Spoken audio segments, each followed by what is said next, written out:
Well, good afternoon, everyone. I'm Gönül Tol. I'm a senior fellow with MEI's Frontier Europe Initiative and the director of the Turkey program. I'm pleased to welcome you to today's event to discuss an issue that has not been discussed enough, particularly in DC, which is the climate change in the Black Sea.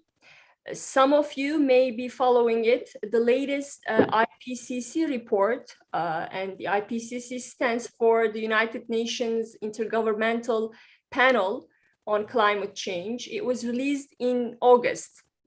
And the report is described by many as the starkest warning yet of major, inevitable and irreversible climate change.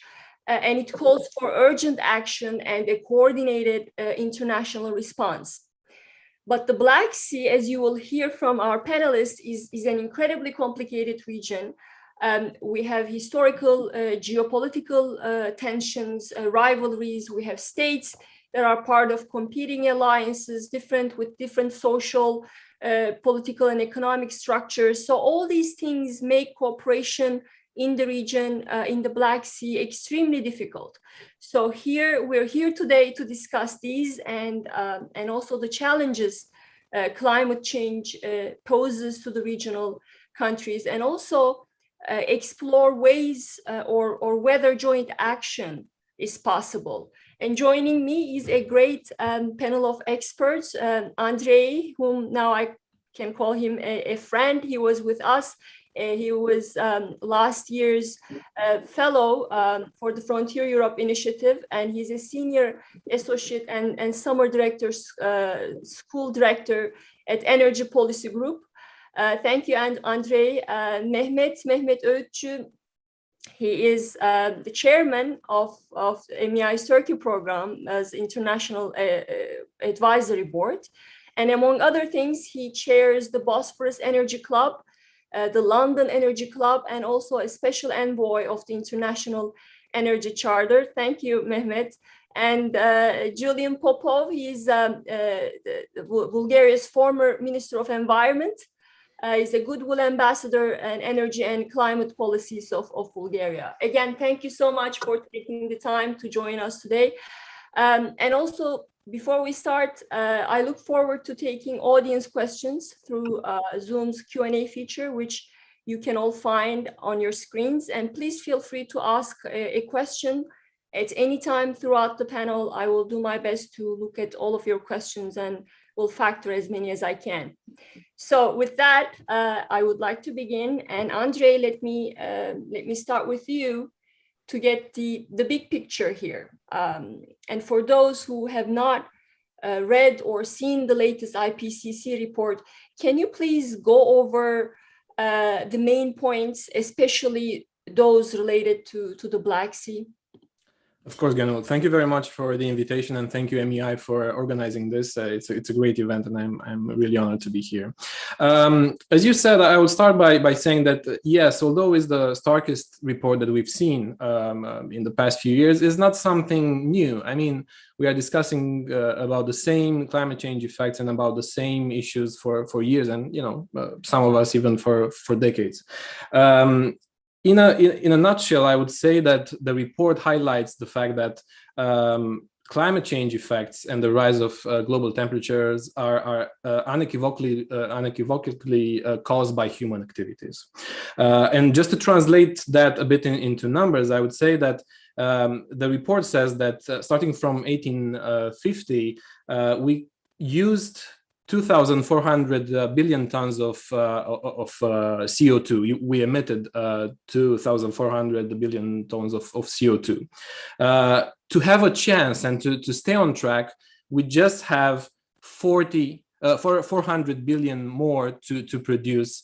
So we could have an 86% chance to reach or to stay within the 66% chance, to stay within the 1.5 temperature goal. And that means, basically translating it means that we've already used 86% of our current CO2 budget, which is alarming, as you said. Now, focusing a bit on and narrowing down a bit to our region, the way IPCC splits the region and the sub-regions gets us to the point in which we are covered by two regions defined by them, which is the Western and Central Europe and the Mediterranean area. I would just look at my notes because I don't want to miss anything that is really important. We are talking about projected increase in pluvial flooding and global warming in 1.5 degrees. And already observed in some regions pluvial flooding at this level, but also projected levels of flooding, both pluvial and sea level rise on 2 degrees in the scenario of 2 degrees rise. At the same time, we are looking at droughts, at hydrological, agricultural, and ecological droughts in the region, especially in the Mediterranean part, which basically is south of Romania, Bulgaria, Turkey. And we are seeing a very ugly perfect storm, if I can say that, in the sense that we have projected a projection of combination of very extreme weather events, and I'm talking about extreme temperatures, increase of aridity, precipitation decrease, at the same time increase in wildfires, obviously sea level rise, but at the same time snow cover decrease, which has a tremendous effect, and at the same time wind speed decrease. In a nutshell, that would be the challenges, the big challenges that the region will need to face from a climate perspective for the next decades or so. Julian, I want to turn to you next. You were the Minister of Environment in Bulgaria. You were in charge of climate and energy policies. So how seriously is the issue of climate change taken in Bulgaria and in regional countries in general? There is a short and long answer. The short answer is not very. And for a variety of reasons. But the Black Sea is a major environmental case which people relate quite closely with. The problem is that the link, the sea region and climate is not very often seen, but through other impacts. So, for example, general pollution of the sea, industrial pollution, agricultural pollution, because it's a closed sea, and basically everything that you use as fertilizers and so on get into the rivers, and that then get into the sea, and this is a sea that is in that sense quite vulnerable. And over use and intensive agriculture, for instance, is something that is an axis between climate and general environment, food security, and agriculture. So if we start looking into these details, we will see that we have quite a lot of issues with the sea, with its pollution, and think that we need to have a much better format of discussions and debating. So the European Commission has a very serious sort of maritime and sea program, not program directorate, which is engaged with this case. The environment ministries of every single country obviously are engaged. My feeling is that the cooperation between environment ministries is not sufficient. At the same time, we have to say that we might be entering a new era of Black Sea, both cooperation and tension. So I'm sure Mehmet will say something about the gas discoveries in the Black Sea.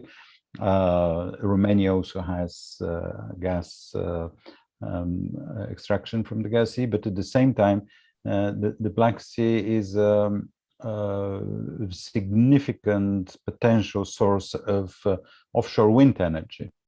And in order to develop this energy, we need to cooperate, not necessarily all the countries together, but it would be very well if all the countries together. Then the other thing is the Black Sea, using Black Sea as future electricity infrastructure. So HVDC cables and connection between, I don't know, Bulgaria and Romania on one side and Turkey and Georgia on the other side and so on. So all these issues bring together a massive complexity, which obviously the annexation of Crimea is creating a massive diplomatic problem. So we're facing a very complex problem with very unclear future set of solutions.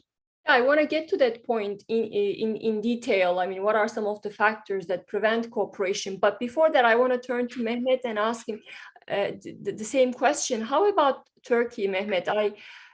This summer I spent a couple months in Turkey, and it was heartbreaking to watch wildfires ripping through the country, razing villages and forcing thousands to flee their homes. And it was the worst forest fires in decades. I think the fires burned hundreds of square miles of forest, and then the floods, of course, in the Black Sea coast, and they're all connected to climate change. But the government response was so sloppy that Turkish social media users had to launch a campaign with the hashtag Help Turkey. So I wonder, is climate change taken seriously by the Turkish government? Is there a policy? Is there a serious plan in place? Well, thanks, Gönül, for organizing this meeting, which is very timely. And I'm delighted to join my colleagues here. First of all, since the question is about Turkey, I should say that Turkey is highly vulnerable to climate change. And we don't need IPCC to tell us or to warn us about what's happening. We live it day by day. As you said, the forest fires, heat waves, droughts in agricultural land, and floods. And this year, it was a year of calamity and catastrophe for Turkey in that regard. I'm sure the same was observed in other countries as well. Climate change is a global issue. We know that no country or region alone can address this issue. Especially if you look at the emission levels, the US, China, India, Russia, these are the top polluters, top emitters. Unless you have them on board, whatever you do individually, nationally, or regionally will not create much positive impact. And Black Sea is such a region where we also need collaboration. However, for reasons our friend Julian outlined, geopolitical tensions, lack of collaboration, nothing is happening on that front, actually. Perhaps Black Sea Economic Cooperation Organization, which groups together all Black Sea nations, which came into being with ambitious goals but has not achieved much, might be used for this purpose. Also, you need a leader in that region to take the lead and move forward. I don't think that Russians will accept any other leadership than theirs, and they're also clumsy in many respects. Perhaps EU, through incentives, carrots more than sticks, perhaps, like $1 billion Green Deal package, financing always entices nations, might do something. In that regard, I was discussing this with Brussels. Turkey, Ukraine, Russia are key targets for the Brussels under Green Deal. So we might come to that. As regards to Turkey, whether the policies are there and what can be done, unfortunately, Turkish approach towards climate change is a bit unclear and fuzzy. Why? Because Turkey believes that if it is grouped with annexed countries, that it will not benefit from the green climate change finance. The Turkish concern, more than climate change issues, is how much finance it can receive from the international community. If you are listed as a developed nations, OECD nations, you will not benefit from it. This is the Minister of Foreign Affairs position. However, things are changing there. We also recognize that Turkey is badly hit by climate change effects, and Turkey adopted its own national action plan for adaptation to climate change. Turkey has adopted also an presidential executive order on climate Green Deal, which addressed many issues that Paris Agreement 2015 addressed, but we still have not ratified in Parliament the Paris Climate Change Agreement. This is a clear issue. I believe that Turkey will be under strong pressure from EU and the US before the Glasgow summit to ratify it. So when I speak to Ankara, the executives in the Ministry of Environment, Planning, Foreign Ministry, and Energy Ministry, they all feel uncomfortable because they understand that there is a need to ratify it quickly, but they don't want to give up their established position that Turkey should be in the non-annex countries grouping. And de facto, Turkey is taking actions to reduce carbon emissions as well as methane emissions in the agriculture sector. But on paper, Turkey is still not part of the Paris Climate Accord. And I personally believe that Turkey will ratify it as soon as it can. You talk about the pressure mounting on the Turkish government. Is there a domestic constituency? I mean, given the amount of farmland that's in danger particularly in the Black Sea coast. So, and I know there's a Green Party that is struggling to launch itself in Turkey. So is there a domestic constituency that is pushing for a change or a more straightforward, more forceful policy on this? I think there is, but how powerful they are, this is a question, open question. Even the TÜSİAD, Turkish Industrialism Businessmen Association, controlling 2/3 of Turkish economy, they are pushing government to ratify the climate change. Okay. However, I think there is little awareness of this issue. People are more concerned about the local environmental issues. Air, soil, and water pollution is a big problem in Turkey. They are more concerned on that. Global climate issue is an abstract concept for them. I think if there is going to be a service to be done in Turkey, I think this should be strongly increasing activities to boost the awareness about global climate change so that there will be more pressure. I think Green Deal, more or less, I think I see this as a European replica of the climate change agreement in many regards, is more important to Turkey. Why? Because Turkish trade with EU is around 70%. Finance, investment coming from the European Union. Turkish industrialists will be badly affected if Turkey doesn't comply with the European Green Deal. And it takes. Then also, when you hear 1 trillion euro support to be given for transition into greener economy under Green Deal, then Turkish ears are also more careful to hear what is happening. That's the reason why a presidential executive order has been issued to that effect. So Turkey, I think, acts under pressure in this regard, rather than domestic dynamics, which are not insignificant.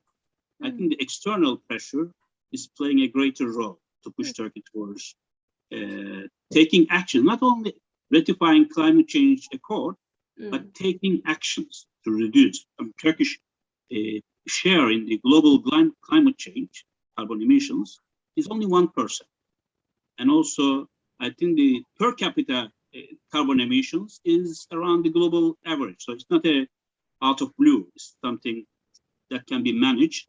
If Turkey can be convinced that it can receive finance to put into place these policies, its industries will not be badly hit. I think European Union can play a significant role in this regard in persuading Turkish policy leaders that they will be supported in this campaign. Andre, going back to you, what are the most immediate, Mehmet talked about vulnerabilities, Turkish vulnerabilities, but from a regional point of view, what are the most immediate risks and challenges that climate change poses to regional countries? If I may, I would just want to address a bit on Mr. Ogochu's point on Turkey, on the fact that the trading with the European Union may be in danger if Turkey does not comply with the restrictions. I also believe that Turkey has, at the moment, an advantageous position in a way, in the sense that some of their industries can adapt to the energy transition and to the new paradigm, in the sense that electric vehicles can be manufactured there, since you are already producing normal ones. You can increase and push a bit the solar panel industry. I think white appliances can also be an important vector from in this sense. Maybe the steel industry can actually suffer a bit more with the carbon taxes, but I think Turkey is in a good position to to negotiate and to start addressing these issues. To address your point, Gönül, I think we are discussing, as also Mr. Popov was mentioning, we can start discussing about, for instance, energy, water, food nexus, which is very important, or water and food nexus, which is probably the most immediate one, or probably the one that is already affecting some of the regions in the Black Sea basin. And I would just refer to Romania because I know a bit more on that. The southern part of Romania has an increased level of desertification, and the rain levels have decreased significantly. We don't really have proper irrigation systems, but even if we would have that, that would put, to some extent, additional pressure on the existing water reserves that we have in the southern part of the country. But at the same time, I think, some, for instance, agricultural crops will be changing in the next few decades. I've read recently some reports or some short researches saying that some of the crops that, for instance, olive that is now, historically in Greece will probably be available also in Romania in 3 decades or so, if things will go forward in the same direction. At the same time, since we are talking about water and about droughts, energy capacity and energy generation may be at risk.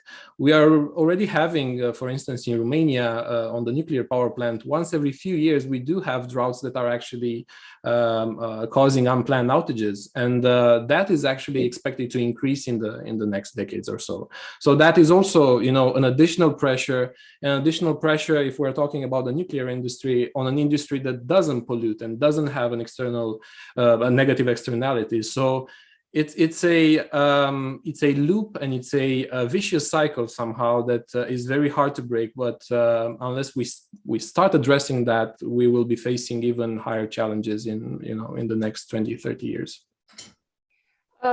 Julian, my next question is to you. Climate change is also a threat to national security, right? I mean, Andrei just talked about some of the security aspects of it, because I mean, it aggravates stressors such as poverty, political instability, and social tensions. So can you tell us how it is linked to regional security in the Black Sea? As everything, in a very complex way, because yes, climate change is a threat to security, but it's not an even threat to security.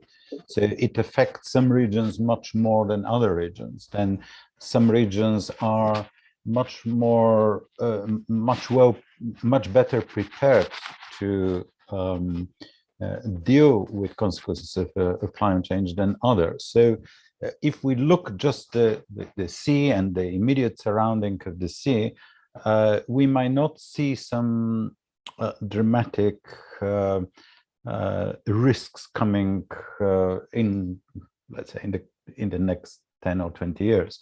However, Central Asia, for instance, is a very dry and threatened by drought region. I mean, one of the first climate change adaptation measures in the world was focused on the Central Asia. I mean, this is the completely mad project of turning around the Siberian waters to bring water to Central Asia during the Soviet time. It started in the 30s and then in the 50s and 60s, and it was even revived in the 20s. And there is a very interesting anecdote when the mayor of, when Putin came to power, and the mayor of Lushkov, the mayor of London, went to him very soon after he came to power with the proposal to revive this project. And then one of his arguments, he had two arguments. One argument that he didn't mention was that his wife had a big construction company. But the other argument was that if we leave the Central Asian republics in a continuous drought, that will create massive economic crisis in the area, unemployment, and the radicalization of young Islamic men. I mean, that's not from IPCC report, that's from Russian internal politics. So, and this is a real threat. I mean, I don't want to sound like some people who say, well, climate change caused the Syrian crisis, but as you said, extreme climate events aggravate and increase the risks.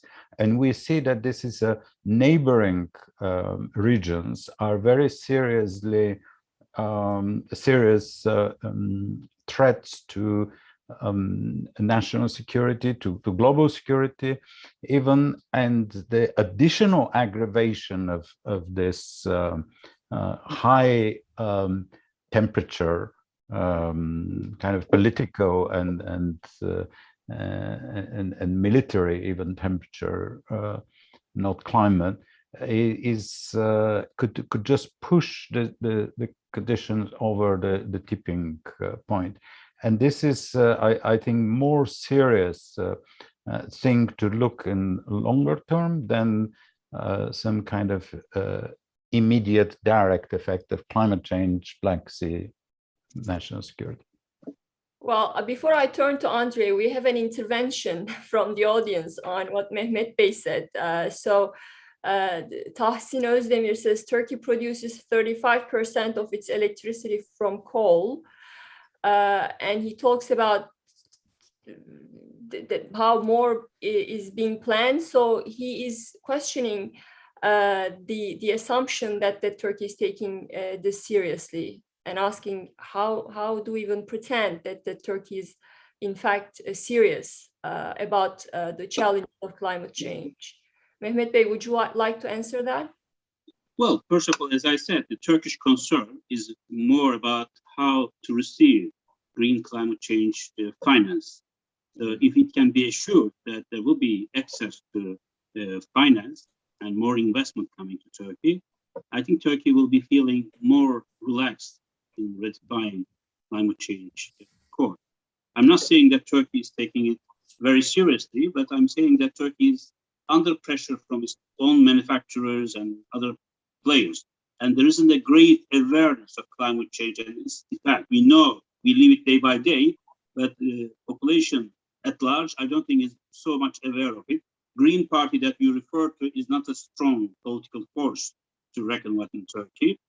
And therefore, Turkey is being pushed by external pressure to be more serious about it and to be more aware of it. And since I have the floor, perhaps I can refer very briefly to what Andre said. Yes, there is an opportunity for Turkish industry to adopt through electrical vehicles, renewables revolution that is taking place in Turkey, and the Green Deal from the European Union. And I think this is happening already. Turkey is in an advantageous position in this regard because Turkey has a very, how to say, old, antiquated industrial structures in many sectors. Therefore, this is an opportunity to renew, to transform Turkish industry into perhaps artificial intelligence, automation, and more smarter production methods so that carbon emissions coming from polluting heavy industries will be reduced, first of all. Secondly, I think on coal, especially lignite, because Turkey depends heavily on external sources of energy in oil and gas and coal. Therefore, the government priority is to use the local sources of energy. In that regard, lignite, which is very polluting, has been used extensively and subsidized. And perhaps there is a need to get away with coal use and more gas, the discoveries in the Black Sea, perhaps, with less dependence on Russia, Azerbaijan, and Iran, and also more and more renewables and energy efficiency. Turkey is in a position with a little bit of pushing through financing and also some other sweeteners.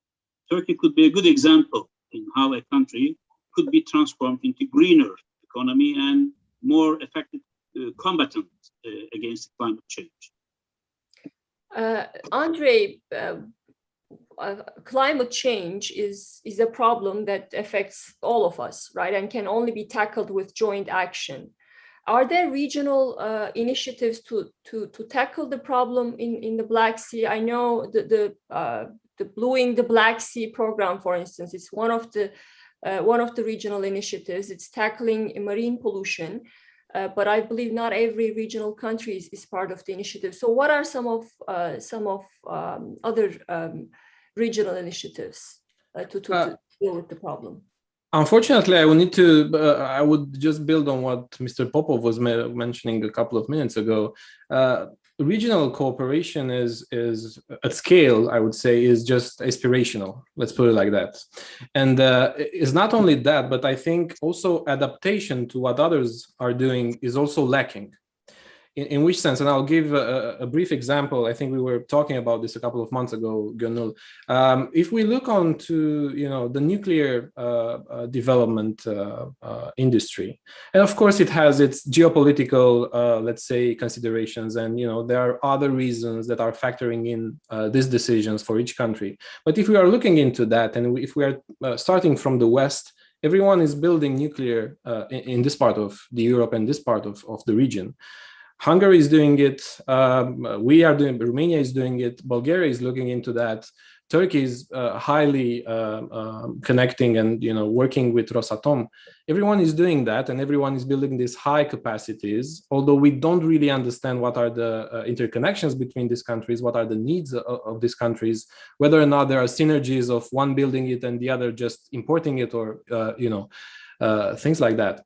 And again, on the offshore exploration, and I would just refer to the offshore wind potential that we have, everyone wants to do it on their own somehow.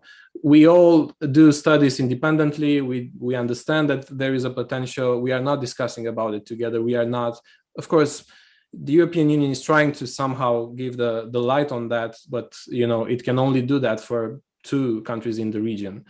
So I would say that, of course, there is some cooperation. Of course, we are not talking about fully detached economies, fully detached sectors. But I would say that those actions that would really make a change or would really impact positively, this kind of issues related to climate change and to the energy sector are still not there, are still not happening. Sorry, can outside powers play a role here to stimulate regional cooperation? I mean, for instance, this Blueing the Black Sea initiative is supported by the World Bank, for instance. So what the outside actors are out there that can initiate a positive change? I had to be on the negative side, but there are also negative influences, I would say. If we refer only to switching, and let's hope we will actually have a higher pace in switching to renewables, that would, and storage capacities, let's say batteries, that would depend highly on rare metals, which are actually, we don't have those in the regions. We will need to import them. And importing them would address or will come with additional energy security issues that will somehow affect even more, and it will put some challenges in transitioning at a higher pace. Of course, it can be, we can have regional cooperation triggered by external factors, but it's really important on whether or not we want to do that and we see the benefit of that. And we do have our reasons, each of us, for why we are stalling or why we are delaying or not addressing those issues. But as Mr. Popov was saying, that's critical to address some of the issues that we are already seeing. Yes, Julian, I want to turn to you next. You mentioned that the region is entering an era of tension and cooperation. So I guess here we should talk about that tension, because I mean, if we're talking about the need for regional cooperation, what is there that is preventing that? So what, in your opinion, what is the biggest obstacle to that regional cooperation? I mean, it's always been an area of tension and cooperation, the Black Sea. This is one reason why the Black Sea is probably one of the most interesting underwater archaeological sites in the world. When we talk about Black Sea and climate change also, we have to keep in mind that, because as somebody said, well, if we don't preserve the culture, why are we fighting all these wars? I mean, what's the point?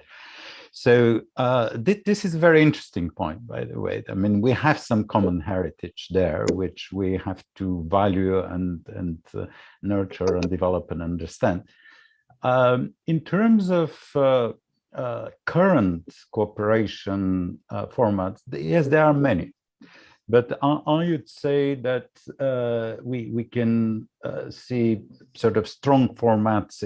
One is the European Union and the energy community, which the energy community is important in that sense because it extends to Ukraine and now Georgia, and Turkey is an observer member. So it's an interesting format, and it's very much European Union thing. And the other, of course, is NATO. And NATO, when we talk about national security, climate change and security, this is area where obviously NATO have to think not just in terms of guns and stuff, but also in the other security factors. On the issue of the external factors and powers, I think both Washington and Brussels policies towards Turkey and respectively the Black Sea area are I don't know what kind of word exactly to use, but it's certainly weak, but also narrow, because they're very much seen as so from Washington point of view, oh, Turkey is we should not we should use it as the southern gas corridor. That's the most important thing. And there is something else, and there are other issue obviously with regional conflicts and so on. The European Commission is very shy to engage with Turkey, and also it is very much stuck in this ancient Turkey-EU membership process. And when we talk about energy, there is an energy chapter that is not open in the negotiations. God knows when that will be open, one day, maybe never. And whenever you raise the issue of energy cooperation between EU and Turkey, they say, well, but the energy chapter. And we have to recognize that the energy chapter is something that is either irrelevant, or we have to build some new kind of format. And there is a very, very strong reason to build such format. I mean, one of the main policies of the European Union is the climate policy, the climate neutrality, and the Green Deal and Fit for 55, and this whole massive package. Turkey, not only, we look at Turkey and we often say, oh, they're not doing enough, but it's not about whether Turkey is doing enough or not doing enough. There is also another question, do we need Turkey?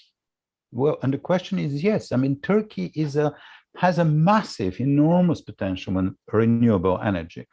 And we need expansion of the renewable energy territories. We need expansion of markets. We need expansion of infrastructure, electricity infrastructure, in order to balance the growing renewable electricity.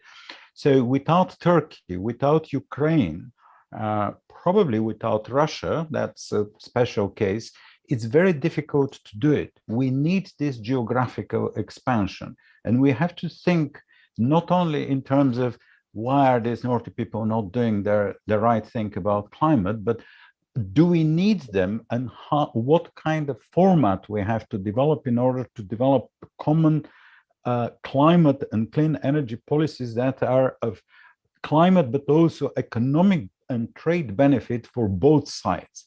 This is something that we're not doing, and it's a great mistake. Mehmet, earlier in the discussion, you talked about how transition to clean energy could be an opportunity for Turkey. Well, obviously, moving to clean energy is key to combating climate change. So where is Turkey on that? Well, I think Turkey has advanced significantly on clean energy transition than most EU nations. And I fully agree, Julian, that working with Turkey is not an option, it's a necessity, it's a requirement, because climate change, as we all know, experience, is not something to be desired or disposed or to be critical about, because we have to work on it. Unless you work on it at a global level, regional level, no result can be achieved. Turkey is a major power to reckon with in its energy economy, its energy consumption patterns, and also polluting industry. That's the reason why when Brussels were working on the Green Deal, they immediately started working with Ukraine, Russia, and Turkey. In the Black Sea, as we all agreed, other speakers as well, it's a region of hostilities, historical confrontation. There's lack of trust for working together. Perhaps between Turkey, Ukraine, Romania, Bulgaria, and Georgia, there is more ground to work together than including Russia in this picture. Russia might be spoiled still. Then we will have also, I think, differentiation between fossil fuel producer consumers and greener fuels, renewable energy countries. Because it's very difficult to turn Russia away from coal and natural gas, which uses extensively its energy production and consumption. Whereas it's easier in Turkey because we are not a major producer of fossil fuels. We are a major importer. 98% of our natural gas and 93% of our oil and 50% of our coal are imported. Therefore, there is an opportunity, as you also said, for Turkey to transform its energy industry into cleaner and greener sector. Geopolitical, also, I want to say a few words on that. The new geopolitics of energy is quite different.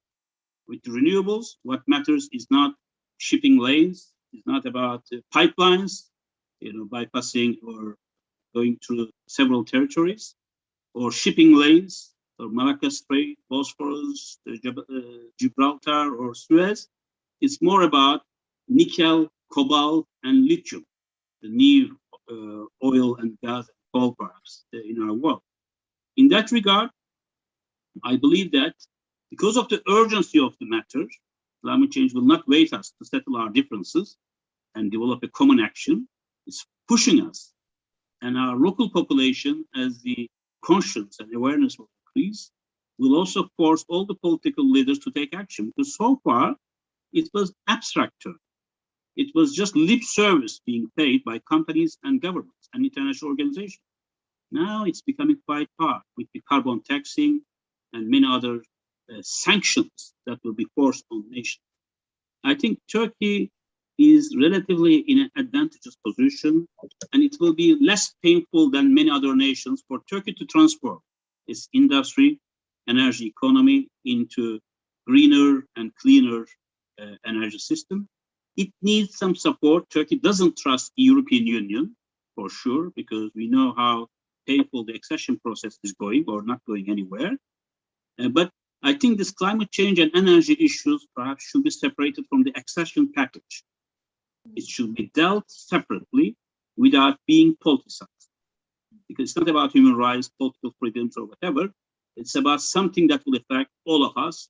And therefore, I propose that European Union and the US, to a certain extent, should be dealing with energy and climate change issues in a separate dossier, which will be attractive to Turkish political leaders as well, particularly with more green climate change finance made available. Andre, let me ask you the same question, but for the rest of the region. Where do regional countries stand on clean energy, and also what are some of the economic and social costs of this transition?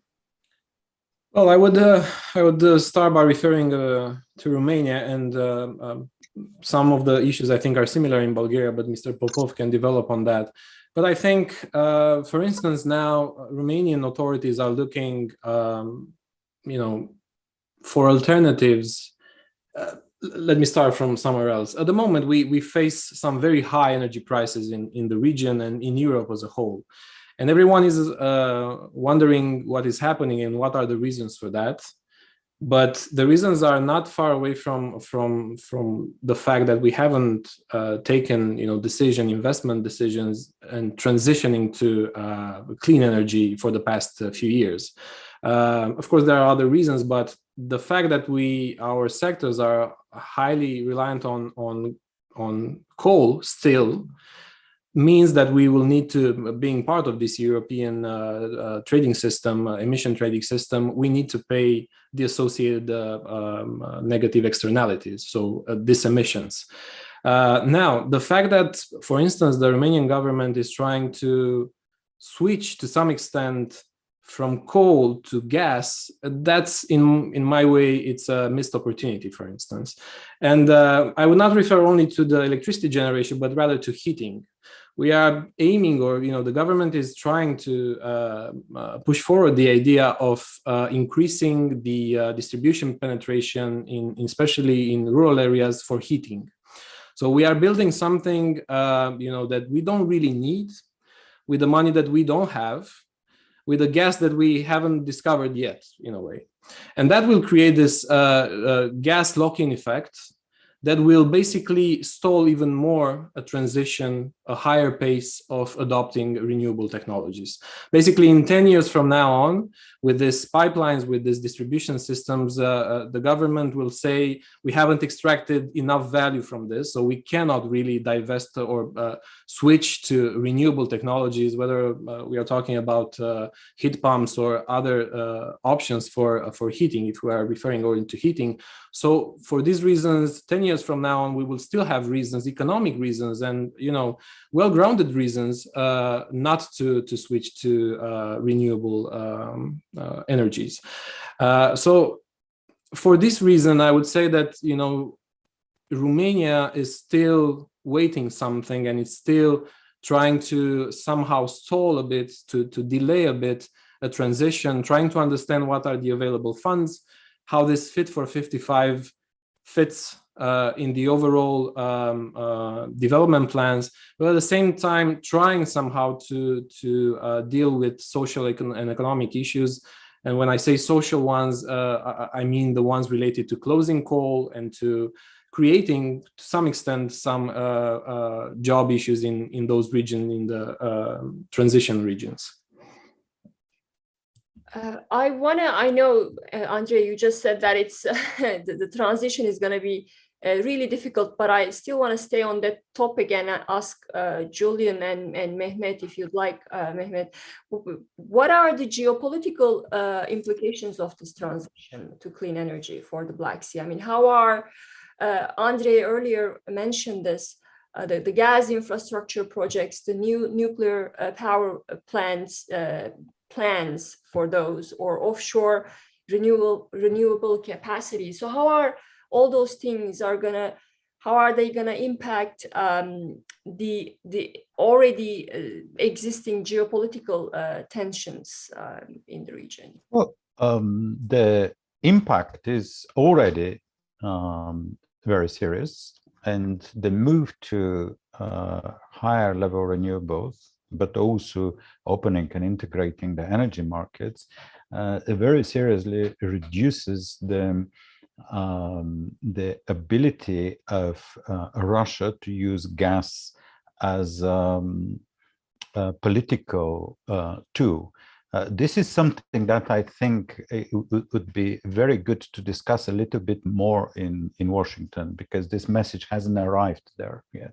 I mean, seems that Washington is still thinking that if we build another pipeline that goes around Russia, and then we'll liberate Europe. I mean, that's a story from the last century, basically, not from now. The Green Deal, the case against Gazprom a few years ago of DG Competition, it's a very important case. The whole trend of the new energy, the CBAM, the Carbon Border Adjustment Mechanism, which doesn't exist but already worries very seriously neighboring countries, is having massive effect, and it has massive effect also on Russia and the Russian, probably not energy policy but energy thinking. So Russia is thinking very seriously of introducing its own carbon emission market.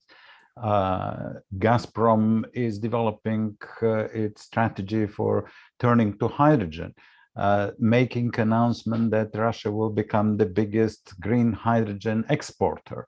Rosatom declared that they will, by 2030, if I'm not mistaken, they want to control 11% of the global lithium market. Rosatom is producing lithium-ion batteries. So there, I mean, in a patchy but very kind of big sort of Russian clumsy, massive way, they're entering their world, and that because Russian geopolitics is very much dependent on their fossil fuels. Turning to the new energy inevitably means that the geopolitics and geopolitical landscape will start changing. And here it is very, very, very important for us to start redefining our view about what energy security is. Energy security is much more about cybersecurity, about rare metals, about patents, research and development, and hundreds of other things. And to a very limited extent to what will Russians do with the gas tap? Will they turn it on or off, which is becoming more and more irrelevant. Mehmet Bey, do you have anything to add on to what Julian just said? You're muted. Okay. I can only add to what Julian said. As I said, geopolitics of energy has changed. Now we have a new situation, and we have to adapt to that.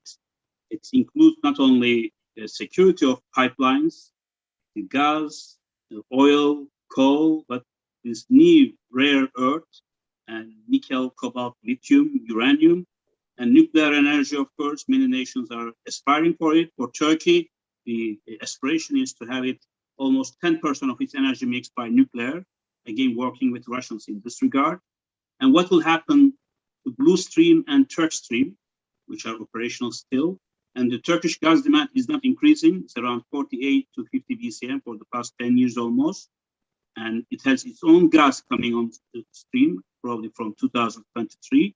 Then you have ISMET gas, Kurdish gas coming from Iraq and Iranian situation, LNG, FSRU. So the picture is changing. If Russia has grounded its own grand strategy on fossil fuels, infrastructure, import, export, and also production, I think it has to change, and it is changing to a great extent. I believe that the tensions will change in a significant way. Again, we will have the difficulties like in ISMED now about the maritime borders in the Black Sea, where you can put your offshore wind, and how also new gas production will be shipped through, and competition, rivalry will increase. Therefore, I think there might be a reason for think tank groups like yours to think about a win-win proposition for the region, where all nations can win from that. At the end of the day, reducing carbon emissions, methane emissions will benefit globally all of us. But I think nations are still nations. They will be very jealous of their own national interests, what it brings, what is in it for them. Local pollution issues, as I said, will be still more important. And climate change and energy issues are not only energy security matters, as Julian said, this could be redefined, of course, but these are national security matters. So energy and security, national security, economic security cannot be divorced from each other. Unfortunately, because of the history of confrontation, lack of trust in the region, it is not going to be easy to change the mindset and also old paradigms. So we need a new thinking, new generation perhaps might bring this. And also EU and US as external forces, they shouldn't be too pushy through a sticks policy like carbon taxing and other sanctions. It should be more about the carrot to induce nations to work together. Then we might have some sort of move around. I think I have a great trust in the new generation coming over. I think they are not poisoned or influenced by the old geopolitics, old conflicts. They might bring a new perspective to our world, so we have to encourage them. Until this happens, I think it's going to be a mixed picture again, and a lot of talk, a lot of paper, a lot of agreements to sign, ratify, but in reality, what actions will be taken will matter, and I'm not very optimistic on that. Well, before we start wrapping up, I have a question on the transportation sector. Obviously, it's part of the problem since it contributes to global emissions, and this sector has grown considerably in the region. So how can policymakers factor climate change into their thinking, into their transportation policies? Julian, Andre, Mehmet, anyone who would like to jump in, please feel free. I mean, I would say what Mehmet said, and we've been conspiring with him for a long time on that issue, that there is a need for EU-Turkey format that is removed from the half that or more than half that accession process. And transport is very important to be there. And we can have fast trains, smart highways that are equipped for fully electrified or hydrogen transport and so on. And that could become extension of the European Green Deal, could become something new between EU and Turkey, could be regional between Southeast Europe and Turkey, and so on. But this is a very important direction in transport. And the other thing, both, Romania, Turkey, Bulgaria are trying to attract investments in the car industry. The car industry is very keen to have carbon neutral production. So if you want an investment by Volkswagen, they come and say, okay, but we want first condition 100% renewable energy. So creating this common, maybe carbon neutral industrial zones that are now starting to appear together, linked to the car industry and to transport, and linking it to green transport corridors is a way that could be done in cooperation with the European Union, and both sides will massively benefit. Anyone else? Andre? I feel like today I'm responsible with the pessimistic views, and I'll try to not push on that, but at the same time, we fully share them. Yes, but there is this thing that is happening in Eastern Europe, in Bulgaria and Romania. We are still highly importing diesel cars from West Europe, and we are still not able in a way to address that issue, and we are somehow delaying even more, for instance, electric vehicles adaptation, or the increase of the penetration of electric vehicles. And that is a social issue. It's not only economic, and it's not only about the opportunity and the need to actually transition to electric vehicles, but it's also a social issue, because people still and continue to buy second-hand cars from Germany, and simply because that's affordable, and they want to have that lifestyle, that conditions that Western Europeans have. So changing behaviors and convincing people to adopt them, to adopt new technologies and cleaner ones, it's also challenging, and it will be challenging for the next years. Yes. Well, I believe that the moving to cleaner and greener transportation fuels will be much easier now, because we thought that electrical vehicles will take long years to achieve the targets. But right now we see that it is happening much earlier than we anticipated. Therefore, we will have more electrical vehicles on the roads. I think we have to do the same thing in the shipping and railways, because Black Sea nations, rather than using this TIR, tours on the highways, very polluting, we need to have more, I think, fast trains, more shipping lines, and we also need to look into aircraft industry, because air transportation is a big emitter of carbon dioxide, contributing to greenhouse emissions. And that would be difficult. I'm sorry, that would be difficult for Turkey. For Turkey, it would be especially difficult. Yes, therefore, I think the transportation should be seen as an integral part of the big picture.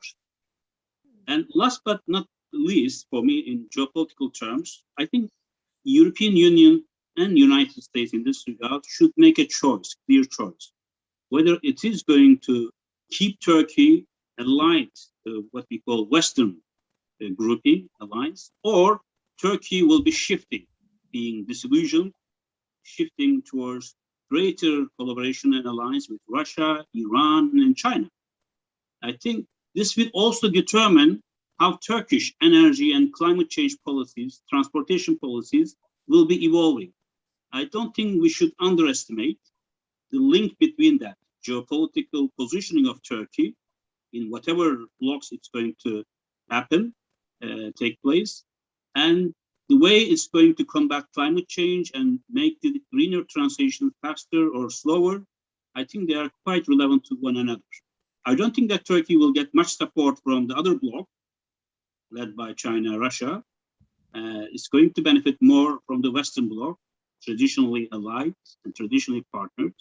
So therefore, this EU accession process, we know that it's not going to be revived soon, but there has to be another format in which EU and Turkey, without poisoning relationship, should be working, focusing on areas of priority, bringing win-win benefits.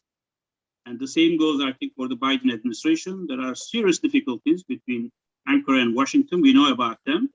But I think it is a statesmanship to divorce critical issues from one another and focusing on what is beneficial and critical for each side, rather than posturing geopolitically, politically on different issues. Because energy and climate change are very serious national security threat to regions, nations, and the global community. So we have to treat it that way. Well, I want to get your final thoughts on this, and please, very briefly, the 26th UN Climate Change Conference will take place in November. So what can we expect from this year's conference for the Black Sea? Very briefly, please. If it's my turn, not much for the Black Sea specifically, but obviously the global commitments will have an effect on such a complex region. You started with mentioning the latest IPCC report. I would like also to add to the latest IPCC report the previous IPCC report, which was climate change and land. And in that way also to answer to one of the questions about agriculture, because as I mentioned at the beginning, agriculture is a major factor in the condition of the Black Sea, but also in food security and to some extent energy security. So when we discuss Black Sea in the future, it would be good to read both reports. Great. And Andrei? Well, I would agree with Mr. Popov on, especially on Romania and Bulgaria. I don't think more changes will come, or other things will be influenced by the COP event.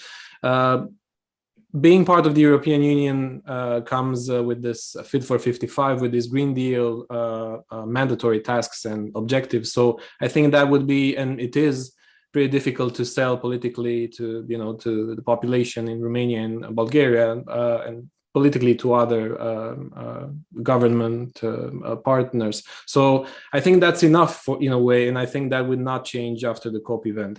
But at the same time, as Mr. Popov was saying a couple of minutes ago, I think for Turkey, the approaching the COP event and during the COP event, I think some changes we may expect, especially considering the ratification of the previous negotiations, and especially trying to somehow to increase the collaboration and increase the cooperation with Turkey at international level. I think over there we could see some progress, at least in comparison with what was happening in the past years.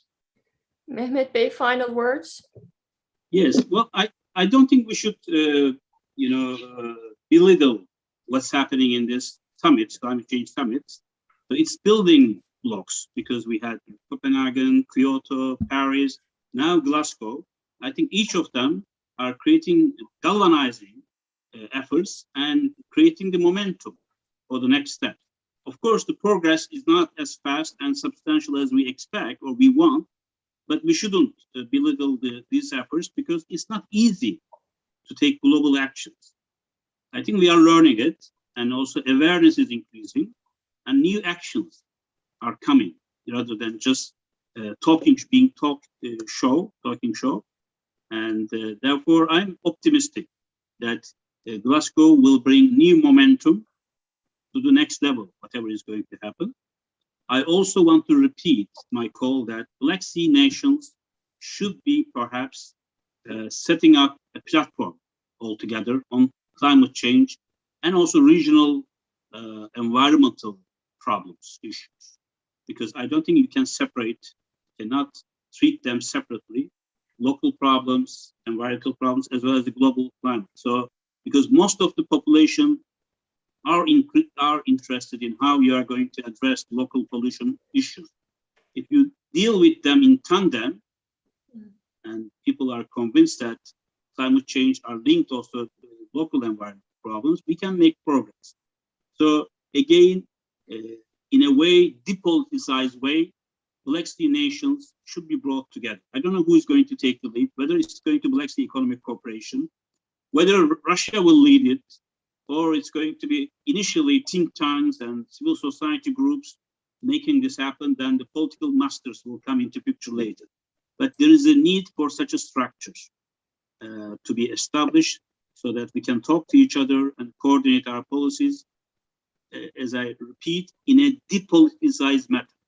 The moment you politicize it, the moment you use it to bring pressure, leverage it, then it's going to die. And finance, as my last word, is critical. Follow the money. If money comes, I think most nations will change their policies and behaviors to benefit more from the inflow of capital into climate actions, I believe. And thank you. This is my last word. Well, thank you so much. This was a fascinating discussion. So let me thank the panelists for making the time to talk to us today, and also to those who joined to listen to the discussion. Thank you, and I look forward to another round of discussion on this important